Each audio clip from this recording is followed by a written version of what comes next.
So one of the things that I first believed, I guess, growing up as an Asian American, and I think a lot of people can relate, whether you're black, white, Indian, brown, or whatever color you are, is that when I thought about interracial dating, and in this case, let's say Caucasian white women, I thought that they would only want an Abercrombie model, like Saved by the Bell.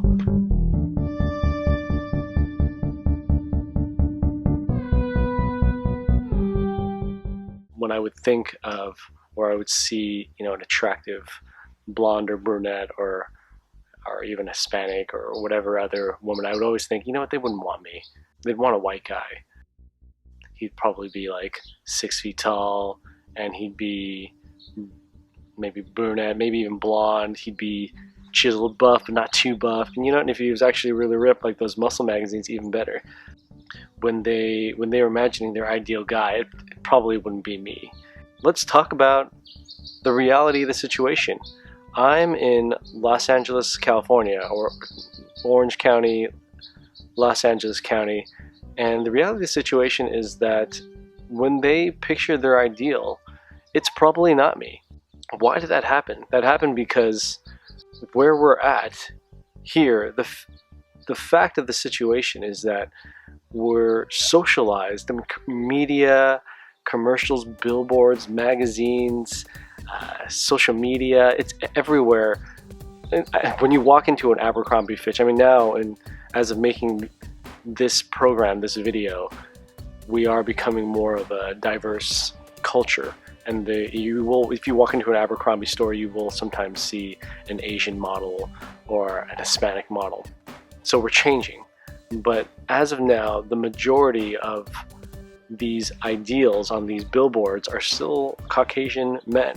And so the other day I was driving on the freeway and I saw this billboard for a dating site. And I'm not going to name the dating site, but the billboard was, if you've driven down the 5 freeway right around, I think past Citadel, if you're around from here, I saw this white billboard and it had a white guy and an Asian girl. And then it had like the dating site and find the love of your life. Most ethnicities usually find Asian women attractive, the most desired group. And right now, most of the female group usually finds white guys the most attractive. And so this billboard was tailored to kind of press those points on people. So that's the kind of culture and society that surrounds me right now and where I live. There's a certain part of me that kind of has to accept that we're not in China, we're not in Taiwan, we're not in India, where it's Asian dominated, and being Asian, that I actually have the advantage that everywhere you walk in China, in Hong Kong, in Shanghai, there's tons of Asian guys. And if you're in China, you have, as an Asian male, you kind of have the power of the media behind you, because everyone who's in China grows up being familiar of Chinese men, Asian men. So if you're watching this program and you're an Asian guy, you're maybe even an Indian guy, because I think that in American culture so far we have very strong influences from the African American population, from the Hispanic people. Through media, they're a lot more, I guess, quote unquote, sexualized. And if you were to walk up and down the street, you have, and you ask people if they can name a pop star or celebrity who's black or Hispanic, people can say things like Will Smith, Enrique Iglesias. But when they think of